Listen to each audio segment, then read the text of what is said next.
please remember to leave a like, a comment, share the video about, and if you haven't already, subscribe. Thank you.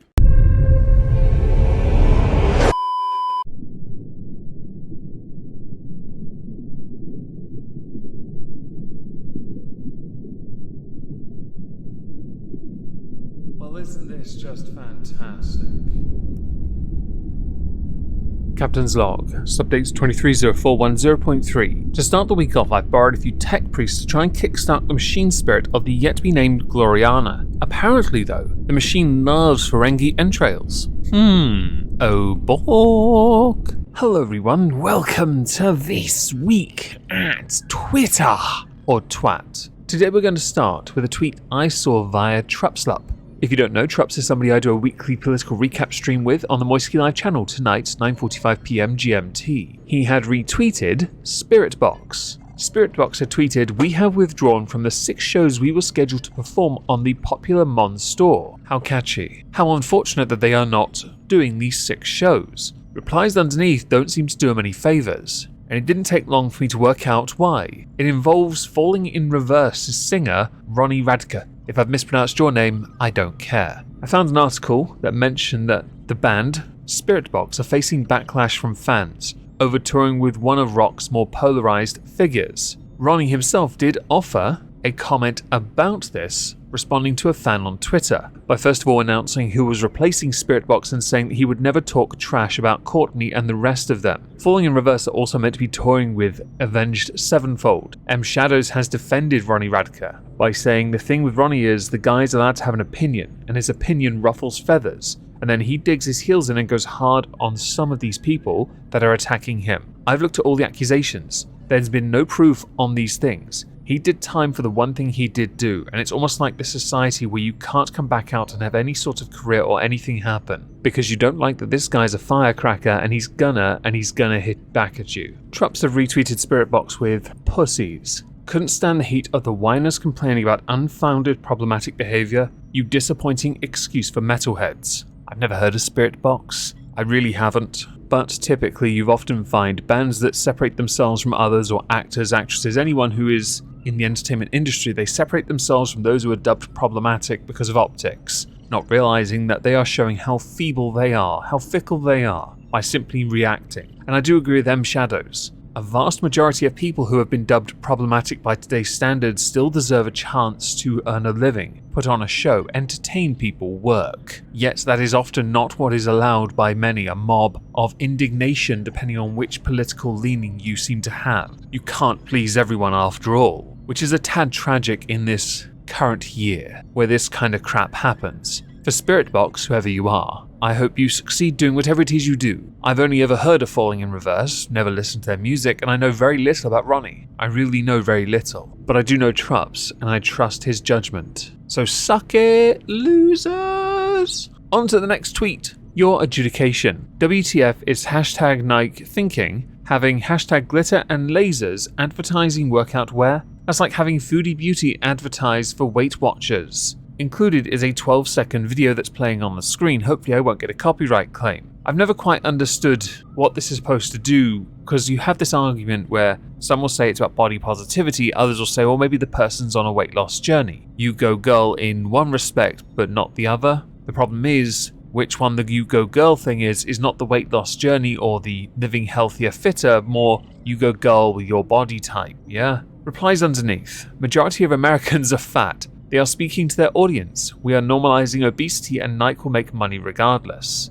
Reply, I don't care that she's fat, her behavior is problematic. Another comment, I will give it to GNL, at least she looks like she's trying. It has production value. Foodie Beauty would just dump the Weight Watcher stuff on the floor, I almost mistook that for Wonder Woman, and rip into the bag of Burger King while farting. And I'm confused, are fat people not supposed to work out? Don't you want fat people to be healthy? Reply, it's not her size that's the issue, it's her reputation from her posting all of her bad behavior on YouTube. Now that tells me there's something about the person in the video that might not be all that. Glitter and Lasers. I should look them up, shouldn't I? Glitter and Lasers is a YouTube channel with 1.46 million subscribers, describing themselves as a plus-size fashion, world travel and interior design type person with personality and dose of humor. Humor spelt incorrectly. That tells me they're not on a weight loss journey by any stretch of the imagination, and upon looking at their content very quickly, no, they're not. So, is it a case of body positivity for weight loss journey? No, it is a you go girl thing. Nike have done this where they've linked up with others that many have dubbed themselves to be problematic, Colin Kaepernick being one. It led to a boycott of sorts, but it didn't lead to a boycott at all, really. Sales went up. Colin Kaepernick was a crap player. It can't be denied, he wasn't all that great. His biggest claim to fame was taking the knee. That was it.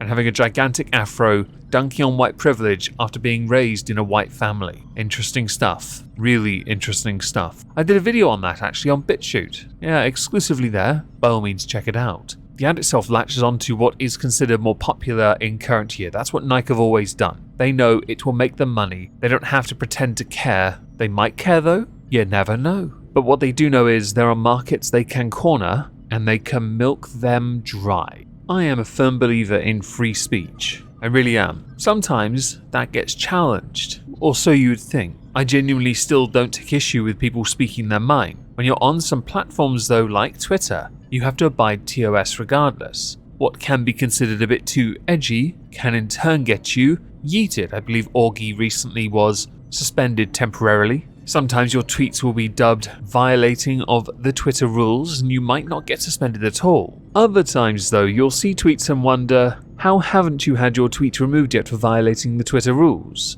I've been a follower of many people, and I still do, of many differing political leanings and religious beliefs. The reason why is because I want to understand difference of opinion. It's fundamental to me. Blonde in the Belly of the Beast is someone I have followed since the days of the anti-SJWs. The reason why is because watching her change over the years has been quite a fascinating thing to see. So I'm now going to read 2 tweets, and I'm not going to offer a single opinion to what she says. Only read the tweets, okay? I don't want you now thinking I'm endorsing an opinion. I am merely passing what the tweets say to demonstrate how free speech should be allowed regardless of what the tweet contains. Tweet number 1. Muslims tweet. Are tons of Muslims, savage, low IQ, meh, doers? Yes, but they're clearly onto something with rejecting Western degeneracy. Can't we find some middle ground between gang that women for showing their hair, and those people, yeah, I can't read that word, forcibly gender transitioning Western children? Reply, I blame French Enlightenment philosophers. I mean, I just blame the French for everything anyway. I live near France. They deserve to be blamed for everything, mostly for being French as well. Now, these kind of tweets really are quite blunt, yeah? The second tweet. How do I reconcile that Islam is the ultimate heresy while also acknowledging that they have a better understanding of the necessity of tribalism and women's biological imperative to destroy societies? They're also right about other things. Help me understand. I wonder if anyone's realized or worked out how this can be considered a bit polarizing. Many people that replied to Blonde agree with her, and that is where when you go through the replies to the tweets linked in the archived stuff down in the comments, yeah, you'll notice people get very philosophical almost, along with talking from a very historical perspective. That's interesting because that means there's discourse. The bluntness of the original tweet is almost lost in favor of having a discussion, and I find that interesting because usually if you see more vitriolic, volatile tweets like these two, you will invariably see lots of people just saying, you're Islamophobic. And that is, of course, haram. This might not go down very well with people, and I understand that. I just want to demonstrate that I still support Rebecca Blonde's right to free speech, even if ordinarily those kind of tweets would have been dubbed a violation of Twitter's own rules, because they would. It's interesting they haven't been yeeted yet. So next, a video clip seen via Moondragon concerning some LARPers, and I will admit, this one is quite something. We were in the middle of our tournament where my friend John said he found a body in the bushes over there. I ran over there because I'm a healing monk to try and help, but obviously my magic wasn't strong enough because the dude's body was missing a head. So my friend decided to try and use a necromancer spell, which didn't work, which I knew it wouldn't. And apparently we contaminated the crime scene. Now let's talk about Froggy Fresh. We spoke about Froggy Fresh in a more recent This Week at Twitter because they were yeeted from Creator Clash, with this particular boxing event being Froggy Fresh against Chris Ray Gun being used to raise money for charity. Creator Clash removed Froggy Fresh because problematic. It caused quite the storm. Some people are trying to rationalize this and how others who do not now want to support Creator Clash or money for charity by being a complete moron. Exhibit A, the Baby Gravy broadcast. We're going over some Creator Clash drama here. Okay, so Froggy got kicked from the event. There are certain people who want Froggy back in the event. All those people want Froggy back in the event, and they're like holding hundreds of thousands of dollars like hostage, essentially, saying, oh, we'll donate this money if Froggy is back in the event, but only if Froggy's back in the event, as if that makes them good people. They're like, well, you're throwing away money from charity for not having Froggy back in the event. Which is like, it's just a weird argument because that's a non-existent thing. It's like their event is going to make so much money for charity. Like this hostage money that they're holding is not money that they're losing out on because they don't have Froggy in the event. It's money that those people are refusing to give to charity because they don't want to unless they get their way. Chris the Narc, good YouTuber, you should all check him out, streamer as well, booby streamer no less, tweeted, "This dude does not get why people are upset," and also called everyone who is a fan of Sam a weirdo. Look at this guy. It's wild he calls people weird. I don't usually go for the appearance shtick, it's not my thing, couldn't care less. Many creators, many influencers, many of those who can generate vast sums of money and would have done so for Creator Clash are now deciding they do not want to give their money to it because of the nature of why Froggy Fresh was removed. That's not even a joke. When one of those who fronts Creator Clash, iDubbbz, built an entire reputation, a small empire if you will, off of being the very thing he now hates, it can be seen as hypocritical, and that's what it is. It is a massive contradiction of the very values that iDubbbz himself once espoused, now that he's determined it to be cringe while he himself looks like a rip-off of Dr. Disrespect and Joe Exotic Tiger King having sex and making a baby. Which, oddly enough, is what Baby Gravy broadcast looks like as well. If Dr. Disrespect, Tiger King, had fucked a Bulbasaur. We're going to finish with some wrestling. As we're in the combat area, we may as well go to sports entertainment.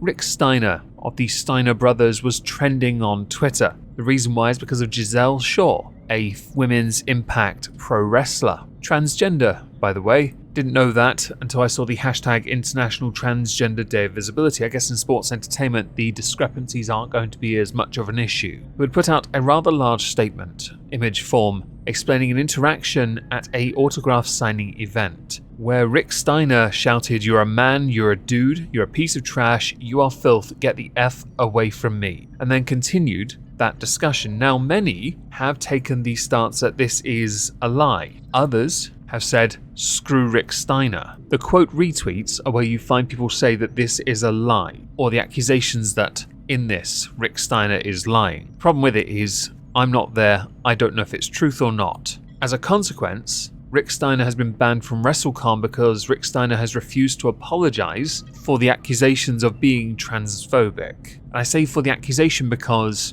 without video evidence of this, we cannot confirm or deny it. If it is true, hypothetically, those other pro wrestlers, retired ones, no doubt legends perhaps, who did nothing, are going to look like even bigger pieces of crap for not intervening when they could have. If it's a lie, Giselle Shaw will look like an even bigger piece of crap. There's no real winner here. I don't abide, listen and believe, and I only have anecdotal evidence from the person who claims this had happened to them. That's all I've got. But what do you all think?